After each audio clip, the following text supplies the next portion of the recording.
하나님의 말씀은 마가복음 10장 48절에서 52절 말씀입니다. 신약성경 73면입니다. 많은 사람이 꾸짖어 잠잠하라 하되 그가 더욱 크게 소리질러 이르되 다윗의 자손이여 나를 불쌍히 여기소서 하는지라.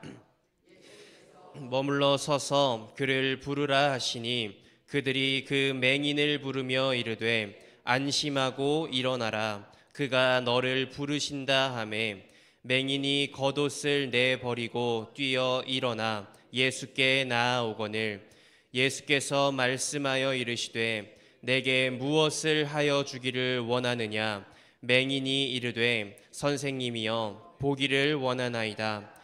예수께서 이르시되 가라 내 믿음이 너를 구원하였느니라 하시니 그가 곧 보게 되어 예수를 길에서 따르니라. 아멘. 요즘은 참 세상이 날카로워졌다라는 느낌을 많이 받습니다. 모두가 예민해져 있고 신경은 곤두서 있으며 조금만 기다리게 해도 짜증을 냅니다. 길거리에서 낯선 사람이 말을 걸어오면 의심부터 하게 되고 모르는 사람이 권하는 친절은 괜히 무언가 꿍꿍이가 있어 보입니다. 정말 모르는 사람이라면 100번 양보해서 이런 상황을 이해해 줄 수 있을지도 모릅니다. 그러나 요즘엔 직장에서도 또 학교에서도 함께 일하고 함께 배우는 동료라는 의식보다는 너는 너, 나는 나라는 인식이 강해지고 있습니다. 물론 이러한 현상들은 사람들의 호의와 배려를 이용한 범죄 혹은 호의를 호의로 받아들이지 못하는 사람 때문에 벌어진 일이라고 할 수도 있습니다. 그렇지만 시간이 지나면서 이러한 사람들의 예민함이 우리의 일상이 되어버렸습니다. 조금만 떠드는 어린아이를 보면 화를 내고 윽박지르고 그걸 참다 못해 노키즈존을 만들기도 하고 정말 도움이 필요한 사람을 외면하고 지나치는 것이 인터넷에서 댓글들을 보면 속 시원하다, 현명하다라는 평가를 받는 시대입니다. 우리가 사람과 사람 사이의 관계를 인간관계라고 합니다. 이 인간관계란 서로 간의 정서적 교류 안에서 생기는 신뢰가 바탕이 됩니다. 또한 서로에 대한 사랑과 유대관계가 이 인간관계를 더욱 성숙하게 합니다. 그러나 요즘 세상을 보면 이 인간관계에서 인간은 빠지고 관계만 남은 세상이 아닌가 하는 생각이 듭니다. 서로 간의 신뢰나 사랑, 배려, 인내와 같은 인간으로서 가져야 할 덕목과 가치는 찾아보기 어려워지고 이 관계가 나에게 어떤 유익을 줄 것인가를 계산만 하는 시대가 된 것입니다. 그래서 실제 일상에서 만나게 되는 관계 속에서도 마치 온라인에서 만난 것처럼 정을 주지 않고 관심을 주지 않으며 재미있으면 잠깐 만나다 헤어지고 재미없으면 쉽게 헤어지는 세상이 됐습니다. 문제는 이러한 모습이 교회에까지 퍼지고 있다는 것입니다. 교회가 세상에 영향을 주고 세상을 바꿔야 하는데 오히려 교회가 세상에 영향을 받아서 그 가운데 인간으로서의 교제보다는 관계로서의 교제만 남아가고 있습니다. 그래서 우리는 인간관계, 인간 대 인간으로서의 만남이란 무엇이며 인간답게 교제하기 위해서 어떻게 해야 하는지 끊임없이 고민하는 사람들이 되어야 합니다. 오늘 말씀에서 예수님은 여리고 지역에 가셨습니다. 제자들과 또 예수님을 따르는 수많은 무리들과 함께 길을 가고 계실 때 바디메오라고 하는 시각장애인이 예수님의 소식을 듣게 됩니다. 그리고 이 바디메오는 예수님을 향하여 다윗의 자손 예수라고 크게 소리치면서 자신을 불쌍히 여겨주실 것을 간구합니다. 이렇게 예수님을 큰 소리로 부르는 바디메오의 소리를 들으신 예수님께서는 걸음을 멈추시고 어떻게 하라 하셨습니까? 오늘 말씀 49절 전반절입니다. 예수께서 머물러 서서 그를 부르라 하시니. 예수님은 그냥 지나칠 수 있었던 힘없고 가난한 시각장애인 바디메오의 외침을 외면하지 않으셨습니다. 가던 발걸음을 멈추시고 자신을 따르는 사람들에게 바디메오를 불러올 것을 말씀하셨습니다. 예수님은 자신을 부르는 사람이 어떤 지위를 가졌고 어떤 상황에 처했는지 중요하게 여기지 않으셨습니다. 자신을 부르는 사람이 나사렛 예수의 이름을 믿고 다윗의 자손 예수님을 믿는 사람이었으며 무엇보다 자신을 불쌍히 여겨주실 것을 간구하고 있다는 것이 예수님께는 중요했습니다. 그래서 예수님께서는 그 걸음을 멈추시고 바디메오의 말을 듣고자 하셨습니다. 그러나 한 가지 특이한 사실이 있습니다. 예수님께서는 성경에서 수많은 병자들을 고치셨고 기적을 행하셨습니다. 그런데 대부분의 경우 말씀을 보면은 예수님이 그저 병자를 보고 직접 가서 고치시거나 혹은 그 사람 보고 직접 너가 이쪽으로 와라 라고 부르시는 모습을 볼 수 있습니다. 오늘 말씀에 나온 이 바디메오의 경우처럼 사람들을 시켜서 굳이 본인도 부르실 수 있음에도 사람들을 시켜서 저 사람을 불러와라 라고 하신 경우는 적다는 것입니다. 그렇다면 예수님께서 바디메오를 직접 부르지 않으시고 사람들을 통하여 부르신 후에 바디메오를 낫게 하신 이유는 무엇이겠습니까? 48절과 49절 말씀입니다. 많은 사람이 꾸짖어 잠잠하라 하되 그가 더욱 크게 소리질러 이르되 다윗의 자손이여 나를 불쌍히 여기소서 하는지라. 예수께서 머물러 서서 그를 부르라 하시니 그들이 그 맹인을 부르며 이르되 안심하고 일어나라 그가 너를 부르신다 하매. 예수님을 따르는 사람들은 예수님을 큰 소리로 부르는 바디메오를 꾸짖었습니다. 예수님을 따르지 않는 사람들도 어려운 사람이나 도움이 필요한 사람을 보면 도움을 준다거나 직접적 도움은 못 주더라도 얘기나 들어보자 라고 해줄 수 있을 법한 상황입니다. 하물며 사랑하라고 가르치시는 예수님을 따라다니는 사람들이 바디메오를 꾸짖으며 조용히 하라고 핍박했습니다. 본인들도 예수님의 어떠한 기적을 바라면서 혹은 예수님의 어떠한 기적을 체험했기에 예수님을 따라다니는 것이면서도 또 다른 기적을 간절히 바라는 연약한 사람을 무시했고 외침을 인내하지 못했습니다. 그 모습을 보신 예수님께서는 직접 바디메오를 부르시기보다는 바디메오를 꾸짖은 사람들에게 부르라고 말씀하셨습니다. 그러자 이 사람들의 반응이 어떻게 달라집니까? 꾸짖던 사람들이 바디메오를 부르며 안심하고 일어나라. 예수님이 너를 부르신다라고 말하는 모습을 볼 수 있습니다. 바로 앞절에서 꾸짖어 잠잠하라 소리치던 사람들이 맞나 싶을 만큼 따뜻하고 친절한 모습으로 변한 것을 볼 수 있습니다.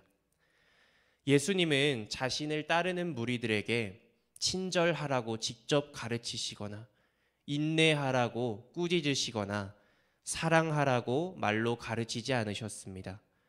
그들의 행동을 스스로 생각하고 돌아볼 수 있도록 기회를 주셨고 직접 깨달음으로 직접 행동할 수 있도록 해주셨습니다.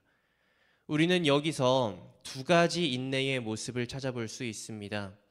먼저 우리가 계속해서 본 예수님이 바디메오의 외침을 인내하시고 사랑으로 받아주신 것입니다. 사람들은 거지이고 시각장애인인 바디메오를 무시했지만 예수님은 그를 받아주셨고 인내하셨고 불쌍히 여기셨습니다. 두 번째 인내는 예수님께서 자신을 따르는 사람들에게 보여주신 인내입니다. 예수님께서는 분명 수차례 가르치셨습니다. 사랑하고 또 그것을 살아내고 실천하라고 가르치셨습니다. 그럼에도 자칭 예수님을 따르는 사람들이 그 삶을 여전히 살아내지 못하고 내 삶에 적용하지 못했을 때 심하게 꾸짖으시거나 비난하지 않으셨습니다. 오히려 가장 최고의 방법으로, 그 누구에게도 무한 주지 않는 방법으로 바디메오를 비롯하여 따르는 모든 사람들에게 사랑으로 하는 인내란 무엇인지 보여주셨습니다. 예수님을 따르는 이들이 갑자기 이렇게 따뜻한 행동을 하게 된 것은 스스로 부끄러움을 느끼고 스스로의 잘못을 깨달았기 때문입니다. 단순히 내가 따르는 예수님이 부르라고 했으니까 친절히 불러야지 라고 생각이 바뀌는 것은 상식적으로 말이 되지 않습니다. 예를 들어서 저는 누나가 있습니다. 누나와 가끔 집에서 함께 있을 때 대판 싸우는 날이 있습니다. 별것도 아닌 일로 왜 그렇게 화가 나는지 누나와 엄청 심한 말다툼을 하고 나서 엄마가 밥 먹어라 라고, 엄마도 약간 화가 나셔서 말씀하시면 야, 가서 누나도 불러 라고 말씀하실 때가 있습니다. 그때 단순히 엄마가 부르라고 했다고 좀 전에 막 싸운 누나에게 가서 누나, 엄마가 밥 먹으래, 우리 가서 맛있게 먹고 화해하자 라고 하지 않습니다. 방문을 쾅 걷어차고 밥 먹어 라고 얘기를 하고 굉장히 퉁명스럽게 쳐다도 보지 않고 돌아 나오곤 합니다.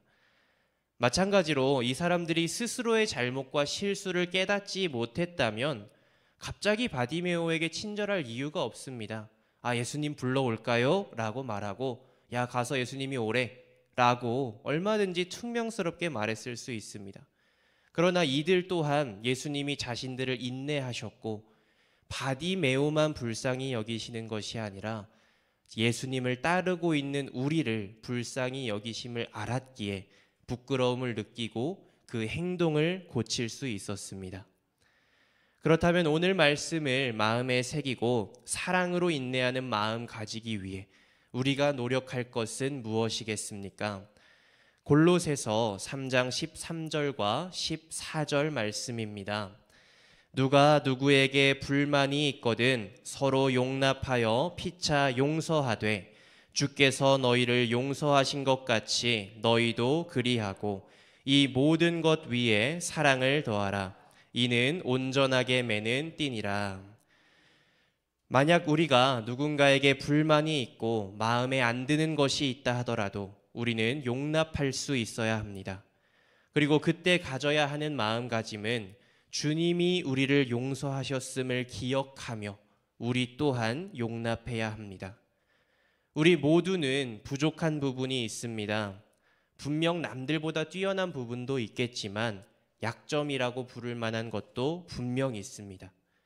그래서 우리는 그 사실을 알기에 우리 스스로 죄인이라고 고백합니다. 그런데 실제로는 남의 약점과 부족한 부분을 보면서 비난하고 미워하고 한심해할 때 마치 나는 전혀 그런 모습이 없는 것처럼 행동합니다. 그렇기 때문에 우리는 예수 그리스도에게 죄를 용서받았고 지금 이 순간에도 끊임없이 받고 있으며 앞으로도 받아야만 하는 죄인임을 생각해야 합니다. 예수님의 용서가 없고 긍휼히 여겨주심이 없다면 우리는 지금도 죄인이며 끝까지 죄인일 수밖에 없음을 기억해야 합니다. 우리는 가끔 그런 생각을 합니다. 정말 하나님 뜻대로 살지 않는 사람을 보면서 야, 저 사람은 어떻게 저러지? 하나님이 참 저 사람 보면서 속상하시겠다. 근데 나도 똑같은 모습을 하고 있다라는 것을 우리는 늘 생각하고 경계해야 한다는 것입니다. 무엇보다 이 모든 것 위에 사랑을 더해야 합니다. 사랑이 없으면 목숨을 내어줄지라도 유익이 없다 했습니다. 또한 사랑은 허다한 허물을 덮는다 했습니다. 이 사랑 또한 나의 사랑이 아닙니다. 내가 예수님께 용서받았기에 용서하듯 내가 예수님께 사랑받았기에 예수님의 사랑을 전하는 마음을 가져야 합니다. 그러기 위해서 오늘 말씀에서 예수님을 따르던 사람들이 예수님의 가르침을 보고 깨달았던 것처럼 우리 또한 말씀을 통하여서 우리가 얼마나 많은 죄를 용서받았고 어떤 사랑을 받았으며 어떤 긍휼히 여김을 받았는지 생각하고 깨달을 수 있어야 합니다. 그렇기에 사랑하는 성도님들, 다른 사람을 불편해하고 비난하기 전에 스스로를 돌아보고 부끄러움을 느끼며 회개하는 믿음 가지시기를 소망합니다. 그리고 나의 그 부끄러운 모습조차도 여전히 인내하고 계셨고 용서하고 계셨던 예수님의 사랑을 믿음으로 용서가 용서를 낳고 인내가 인내를 낳는 선한 영향력을 전파하는 그리스도인 되시기를 주님의 이름으로 소망하고 축복합니다. 기도하겠습니다. 사랑과 은혜의 주님, 이 시간 주님의 자비하심과 긍휼하심을 본받기 원하며 예배로 나아갑니다. 주님, 용서받을 수 없는 죄인인 우리들을 용서해 주심에 감사드립니다. 이제는 예수님의 제자된 우리가 위대하신 사랑으로 용서받았음을 믿으며 우리가 할 수 있는 최선의 용서와 인내를 할 수 있길 원합니다. 주님의 능력을 더하시고 주님을 더욱더 알아감으로 말미암아 주님을 더욱더 닮아가게 하여 주시옵소서. 감사합니다. 주님, 사랑합니다. 우리의 유일한 대속자이시며 구원자이시고 중보자 되어주시는 우리 주 예수 그리스도의 이름으로 기도드렸습니다. 아멘. 이 시간 우리 함께 기도하며 나아갈 때에 주님께 용서받았듯이 다른 사람을 용서하며 살아가게 하여 주시옵소서. 또한 우리 교회가 서로를 사랑으로 인내하게 하여 주시옵소서. 이 세상이 주님의 사랑을 알므로 인내와 용서가 이기는 것임을 알게 하여 주시옵소서. 이 시간 주님의 이름을 한번 부르짖고 우리 함께 기도하며 나아가겠습니다.